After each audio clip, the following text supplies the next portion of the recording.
The wedding invitation arrived while I was warming 3 bottles at 2 in the morning. Under the printed address, Evan had written, "I hope you finally learned to be happy for other people."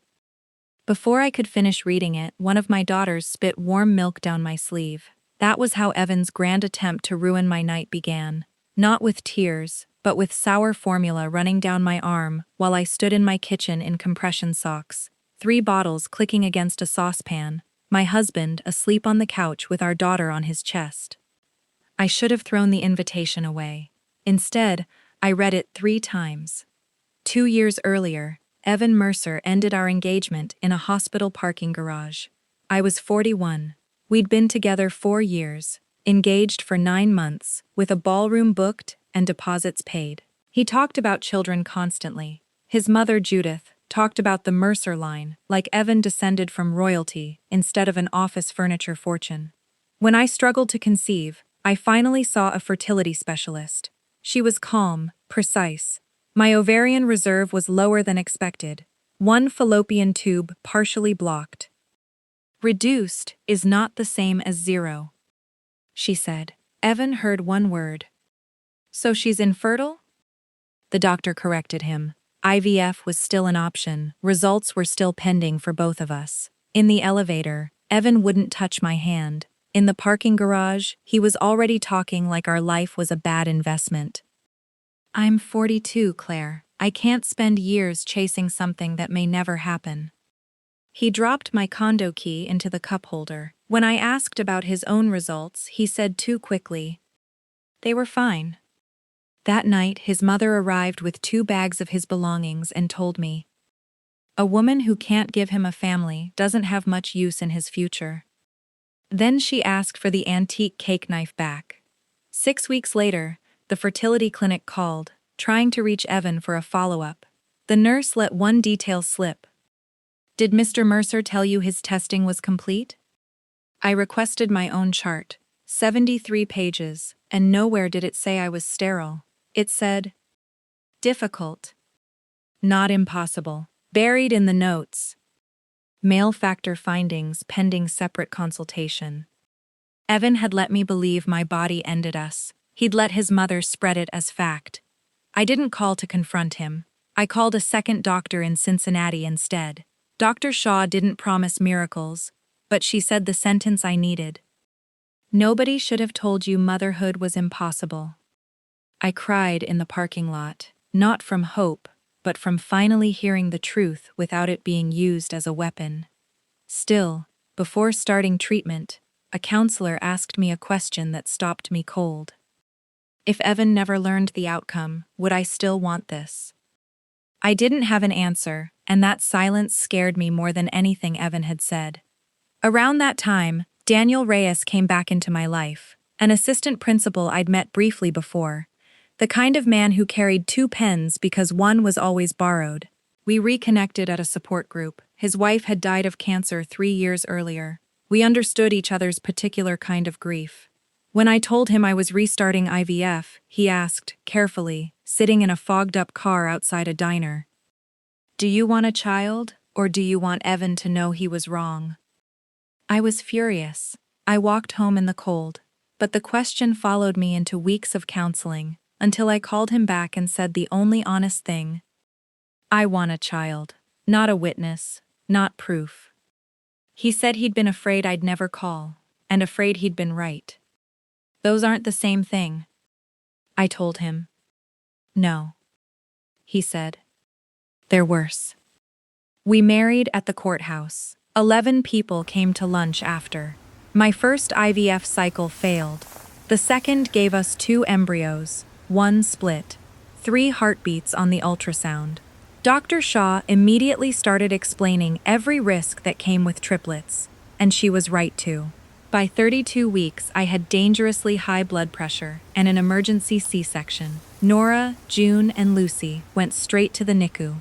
For weeks, our life was oxygen numbers and pre-dawn drives to the hospital. When we finally brought all 3 home, I thought nothing from my old life could reach me there. Then, 4 months later, Evan's wedding invitation arrived, same hotel we'd once booked. Daniel read the handwritten note and said, "That isn't an invitation, That's a man asking for an audience. Before I could tear it up, my phone buzzed. A woman I'd never met. My name is Lauren Whitmore. I'm marrying Evan. I think he lied to both of us. May I speak with you? I almost deleted it. Instead, I agreed to meet. Lauren wasn't what I expected.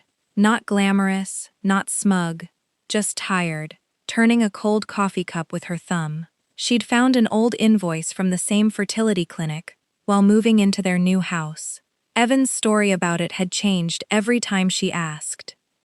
Did he blame everything on you? She asked me directly. Yes.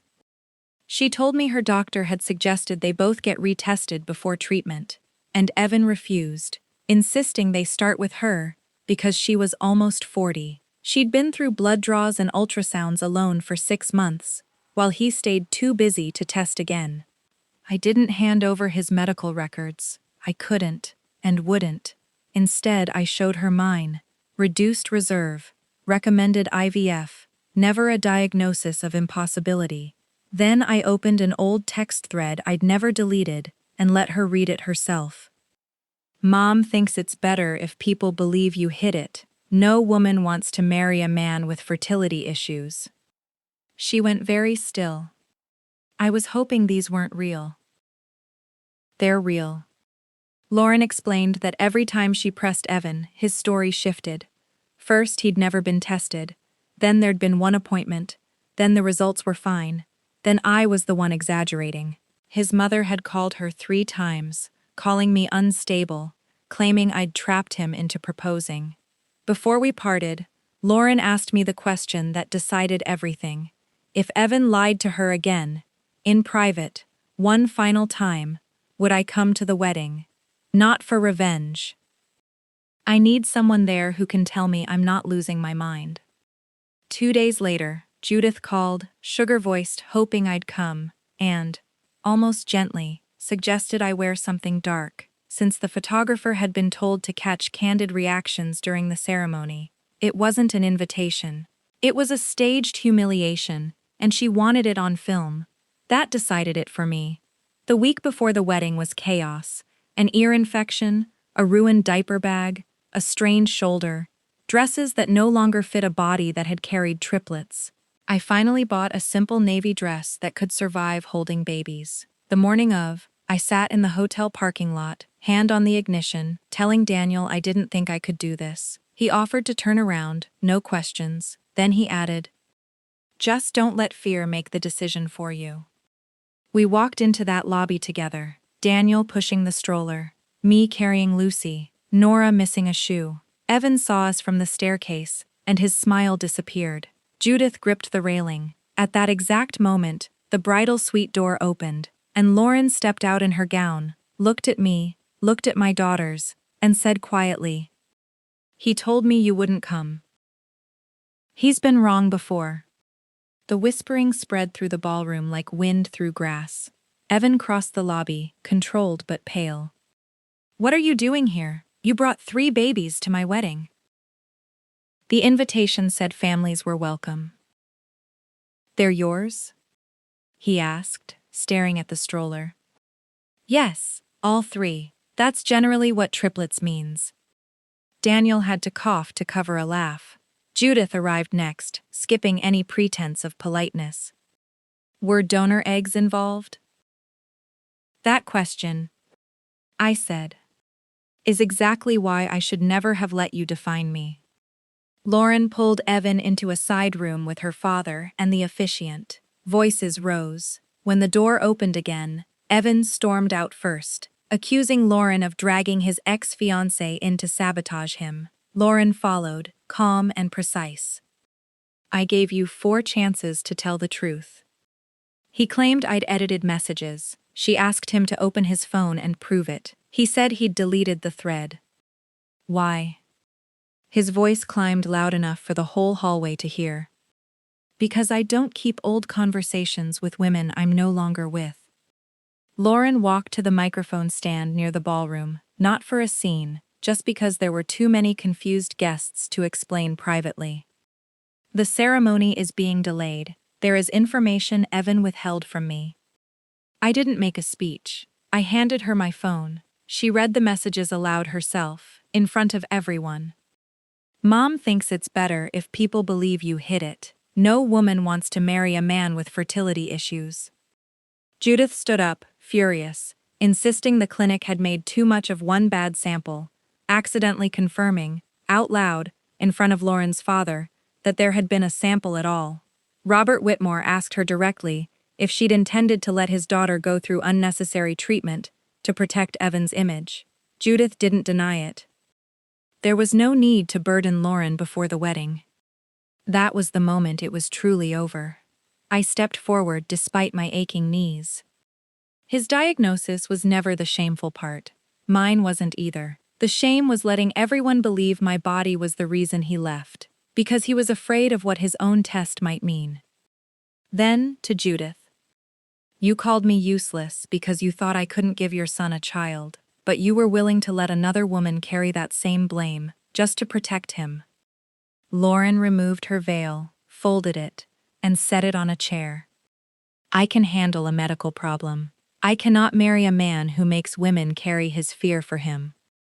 She took off the ring. Robert asked Evan and Judith to leave. Judith stumbled on her way up, and without thinking, I caught her elbow. I won't let you fall, I told her. That doesn't mean I'll let you hurt me again. Behind us, Lucy threw a dinner roll that landed, with astonishing precision, in a champagne glass near Evan. A few guests actually laughed. It broke something in the room's tension. Before we left, Lauren handed me a small velvet box, a silver baby cup engraved for our future firstborn. Ordered before Evan had even agreed to retest. I closed it and put it back in her hands. That belongs to whatever you decide comes next. Not to me. The drive home was quiet. The girls slept before we hit the highway. I didn't feel victorious. I felt hollowed out in a way sleep couldn't fix. That night, alone in the laundry room folding towels, I finally cried. Not for Evan, but for the 2 years I'd spent believing his and Judith's version of my own worth. Daniel found me there, said nothing, just handed me a mug of tea. I've got the girls. You don't have to. I know, but I want to. Life afterward was surprisingly ordinary. Lauren officially ended things, moved into a smaller apartment, and sent me one last text. Thank you for answering a stranger. I told her to take care of herself. We never became close friends. Some people just help each other survive the same storm and then walk different directions. Evan sent exactly one more message weeks later. You destroyed my future just to prove you could have children. I typed 3 paragraphs and deleted them all. Then I wrote one sentence. I didn't destroy your future. I stopped helping you hide from it. Please don't contact me again. Then I blocked his number, and for the first time in 2 years, I didn't wonder if I'd been too harsh. Life folded back into its ordinary shape. Hospital bills, sleepless nights, my mother's hip replacement, Daniel and I bickering over whose turn it was to wash bottles. On the girl's first birthday, our backyard filled with paper lanterns and more family than I remembered we still had. That evening, cleaning the kitchen, I found Evan's wedding invitation still sitting in the junk drawer. I unfolded it one more time and read his handwriting. I hope you finally learn to be happy for other people. I smiled, because without meaning to, he'd given me the answer. Happiness never came from watching his life fall apart. It came from standing in my own kitchen, listening to 3 little girls laugh while my husband argued with my mother over whether hot dogs counted as leftovers. I dropped the invitation in the recycling bin. Daniel looked up from the dishwasher. You keeping that? No, I don't need reminders anymore. He smiled. I was hoping you'd say that.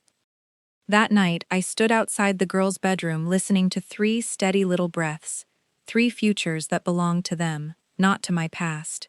Revenge never gave me peace. The truth did. Evan's diagnosis never made him a bad man. Mine never made me a lesser woman. What broke us wasn't infertility. It was fear, and pride, and the choice to protect one person's image by sacrificing someone else's dignity. If anyone has ever used your hardest season to define your worth, I hope you find the courage to tell your own story instead. Healing doesn't begin when the world finally believes you. It begins the moment you stop believing the lies that were told about you.